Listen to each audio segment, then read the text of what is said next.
Sve zapravo kreće od vizije, treba imati viziju.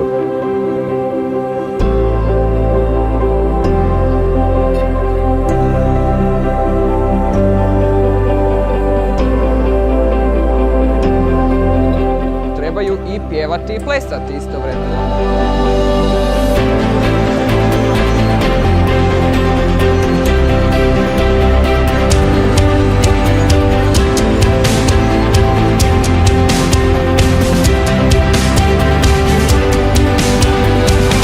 Najteže je zapravo svoju viziju pretočiti ljudima, da i oni kuže tu viziju i da oni uživaju u toj viziji.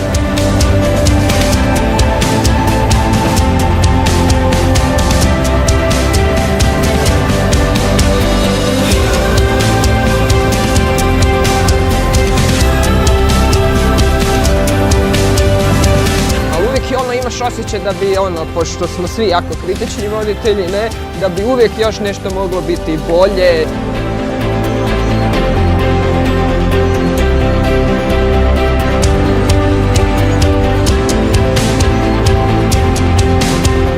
Jer taj osjećaj kad ti kao plesač izlaziš na scenu, a ispred tebe je 1700 ljudi.